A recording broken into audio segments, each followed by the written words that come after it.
కొత్త దేశాలు ఎలా ఏర్పడతాయో మీకు తెలుసా? అంటే దీని గురించి తెలుసుకుందాం. ఒక దేశం అంటే ఏంటంటే, ఒక నిర్దిష్టమైన అంటే నిర్ధారితమైన భౌగోళిక సరిహద్దు కలిగి ఉండాలి. శాశ్వత జనాభా ఉండాలి. ప్రభుత్వ వ్యవస్థ ఉండాలి. అంతేకాకుండా రాజనీతికంగా వ్యవహరించే సామర్థ్యం ఉండాలి. అంటే రాయబార సంబంధాలు కలిగి ఉండే నైపుణ్యం అనేది ఉండాలి. ఇకపోతే కొత్తగా దేశాలు ఎట్లా ఏర్పడతాయి అని చూస్తే, ఈ దేశాలు ఏర్పడడానికి అనేకమైన కారణాలు, అనేక రకాల ప్రక్రియల ద్వారా ఏర్పడతాయి.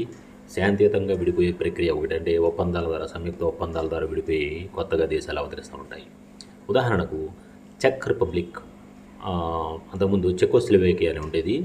చెక్ రిపబ్లిక్ స్లోవేకియాగా 1993లో సంయుక్త ఒప్పందం ద్వారా 2 దేశాలకు విడిపోయిందనమాట. అదేవిధంగా ఇంకోటి స్వతంత్రత ఉద్యమాలు అనమాట, సెపరేటిజం యుద్ధం ద్వారా దక్షిణ సూడాన్ను 2011లో సూడాన్ నుంచి సుదీర్ఘ యుద్ధం తర్వాత విడిపోయింది. తర్వాత ఇంకొక రకమైనది ఏంటంటే డీకలనైజేషన్, అంటే ఒక దేశం ఇతర దేశాల పాలన నుండి బయటపడి కొత్త దేశంగా ఏర్పాటవుతుంది. ఉదాహరణకు భారతదేశం 1947లో బ్రిటిష్ పాలన నుండి స్వతంత్ర దేశంగా స్వతంత్రాన్ని పొందింది.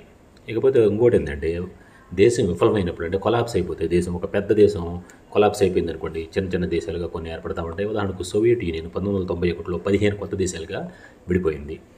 ఇక ముఖ్యమైన విషయం ఏంటంటే అంతర్జాతీయంగా గుర్తింపు అనేది ముఖ్యమైన విషయం. ఏ దేశమైనా తనంతకు తనే దేశంగా ప్రకటించుకున్నప్పుడు, ఏ ప్రాంతమైనా తనంతకు తనే దేశంగా ప్రకటించుకున్నప్పుడు ఇతర దేశాలు మరియు యునైటెడ్ నేషన్స్ గుర్తిస్తేనే అది అధికారిక దేశంగా మారుతుంది. ఉదాహరణకు కొసావో అనేది 2008లో స్వాతంత్రం ప్రకటించుకున్నప్పటికీ 100 దేశాల పైగా గుర్తించాయి, కానీ సెర్బియా, రష్యా అనేది గుర్తించలేదు. ఇంకోటి ఏంటంటే అంతర్జాతీయ చట్టాల ప్రాముఖ్యత కూడా ఉంటుంది. ఒక కొత్త దేశంగా గుర్తింపు పొందాలి అంటే స్పష్టమైన భౌగోళిక పరిమితులు కలిగి ఉండాలి. ప్రజలపై ప్రభుత్వం యొక్క నియంత్రణ ఉండాలి. ఇతర దేశాలతో ఒప్పందం చేసుకునే సామర్థ్యం ఉండాలి. జాతీయ, అంతర్జాతీయ చట్టాలకు వ్యతిరేకంగా ఉండకూడదు. మరి ఎందుకు విఫలమవుతూ ఉన్నాయి ఈ ఉద్యమాలు అని ఆలోచిస్తే, అంతర్జాతీయంగా మద్దతు లేకపోవడం, అంతేకాకుండా ఆ దేశం ఆందోళనలను తట్టుకోలేక ఆర్మీ ద్వారా అణిచివేయబడటం, అస్థిరత ఉండటం ఆ ప్రాంతంలో, వీటి వల్ల ఎన్నో స్వతంత్ర ఉద్యమాలు దేశంగా కావాలని చెప్పి పోరాటాలు విఫలమవుతూ ఉన్నాయి. ఉదాహరణకు కటలోనియన్ స్పెయిన్లో, అట్లాగే టిబెట్ చైనా నుంచి విడిపోవడానికి అనేక ఆందోళన జరిగినప్పటికీ కూడా అట్లాగే ఉండిపోతూ ఉంది.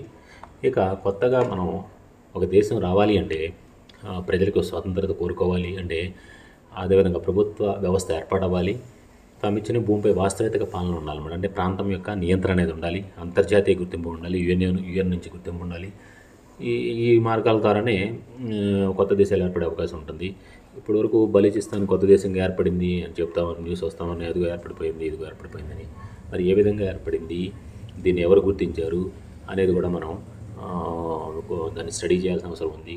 గుర్తించినప్పుడు దీన్ని ఎన్ని దేశాలు గుర్తించాయి, యుఎన్లో గుర్తింపు పొందిందా, లేకపోతే ఏ విధంగా స్వతంత్ర దేశంగా ఆవిర్భవించింది అనేది కూడా మనం తెలుసుకోవాల్సిన అవసరం ఎంతైనా ఉంటుంది.